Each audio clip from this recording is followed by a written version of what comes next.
crippled, the lame, the blind, and you will be blessed.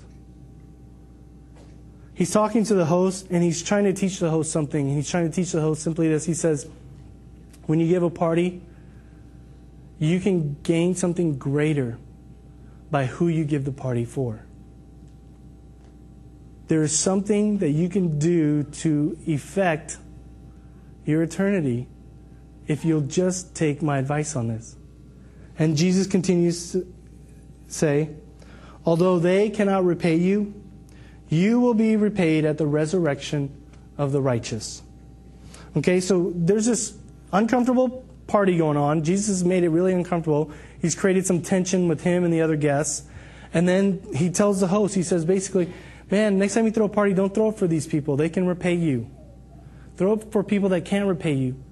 And you'll get a reward in heaven. You'll get a reward after death. Nobody in that room would have missed what Jesus was trying to communicate.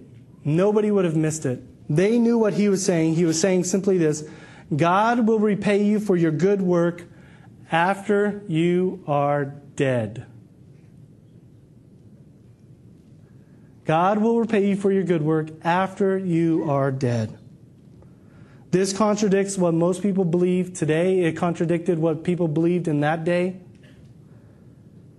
That God rewards people only on earth for the good they do in this life. That's the belief that we carry. A lot of us carry that belief. That the only reward that we're going to get is the reward we'll get in this life. And Jesus says, nope. Here's the deal. You will be repaid. Your payment will come in the next life.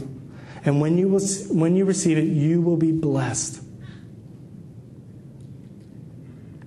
He is turning upside down their perspective and their expectations of what reward is from God. Now, when you look at this, it's like, well, certainly God rewards people for faithfulness even in the here and now. Yes. According to God's unmerited grace and favor, He has the power to reward people in the here and now. He can give temporal gifts and He can give out favors and He can bless people. But that's at His decision, at His choice to do so. We've seen it. We've all seen people that are faithful, and we've seen them gain because of that faithfulness. But we've also seen people that are faithful, but never seem to get ahead. And when you look at those, you just go, wait a minute, what kind of God does this to people?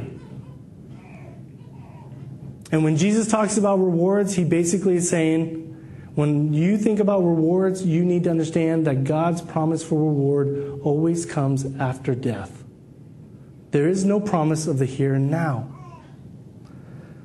If you miss these differences, you will set yourself up for disappointment. Because anytime Jesus talks about rewards, when He's referring to rewards, He's always mostly talking about in the afterlife, in eternity. That's where we gain our rewards. And if you don't see the differences and you don't understand this, you will set yourself up for disappointment. You will build up expectations. And at some point in your life, it will just overwhelm you. You will be doing good and good and good and good. And then you'll get to a point and you'll go, what's the point? God is not coming through.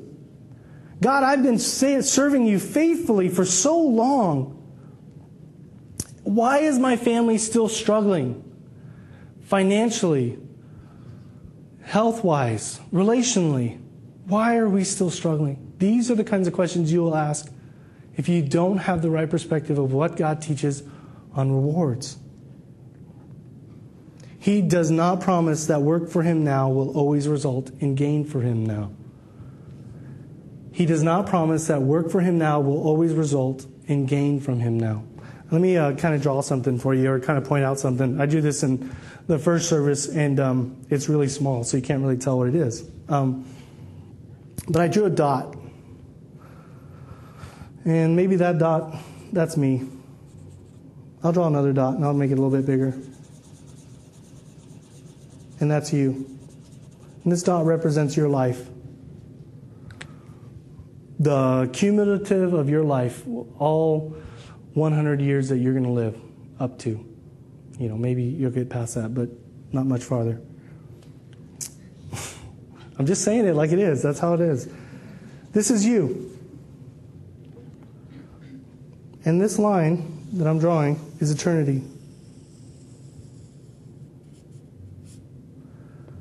And this line never stops, ever. It has to stop here because I can't draw in thin air and help you visualize that. But if you will just look at that line, it just keeps going and going, and there's no place that it ends. And that is eternity. And here's what Jesus teaches us. He says, what you do in the dot is rewarded on the line. What you do here is rewarded on the line. That's the promise. It's a very simple promise. That what you do on the dot is rewarded on the line, and it stays with you for however long the line goes. And we all know that the line goes for a long, long time. Because eternity is a long, long, long, long time. But in the 100 years or less that you have on this earth, everything that you do here affects what happens here and the reward that you get. Now, for some of you, this may be the biggest wow moment you've ever had. Because this changes everything about your life. Because once this is over, you cannot affect this anymore. It's done. You've had your time. You've had your time in the dot. And when you look at that and you go, well, okay, this is me here now. This is eternity. I understand that the reward comes here. How do I live here to get that reward? To build that thing up? Because I want to build it up now. I'm going to accept that picture of what eternity's like and what I can do in the dot. How do I build that up? In your bulletin, I've given you a handout, and it has some fill in the blanks. And if you don't have a pen, you're not going to know the answers to these because you're not going to be able to write down the answers. And it just basically simply says, it says a life that God rewards. And I took this from somebody that I read every year. It's a book that's actually called A Life That God Rewards. And every January I pull this 30 to 40 page book out. It may not even be that long. It's a really small book too. It's like this tall. I pull this book out every January at the very beginning of the year to read this and be reminded of this. And in that book, this guy, he's done some research and he says, here's the deal. Jesus and the New Testament writers, they never give us an exhaustive list of what we do to gain reward. They don't give us this list, but if you read through the teachings, you can kind of get a sense of what kind of life is rewarded in eternity. And so there's some things that you can do. And I'm going to go through these 7 things. We don't have time to unpack them this morning, but I wanted to make sure that you had a list of things that you can kind of go, oh, you know what? Do some self-evaluation. Am I doing any of these things to gain reward? Number 1, God will reward you for seeking Him through spiritual acts such as fasting and praying. God will reward you for seeking Him through spiritual acts such as fasting and praying. Number 2, God will reward you for submitting to your employer as a faithful steward. God will reward you for submitting to your employer as a faithful steward. And a lot of you are like, no. Seriously? Yeah, seriously. Number 3, God will reward you for self-denial in His service. Number 4, God will reward you for serving those in need in His name. Number 5, God will reward you for suffering for His name and reputation. Number 6, God will reward you for sacrifices you make for Him. In fact, Jesus said that every person who sacrifices to follow Him will be rewarded 100-fold. And then number 7, God will reward you for sharing of your time, talent, and treasure to further His kingdom. That gives us kind of a portrait of the life that God rewards. The kind of life that has to be lived in the dot so that it's rewarded on the line.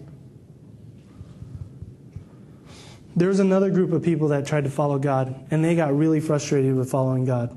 And they made their frustration known. They actually make some accusations against God. And it's on the very last pages of the Old Testament. In Malachi 3, we see something happening in God's people, and they're bringing a complaint to Him. And we read it, and it says this: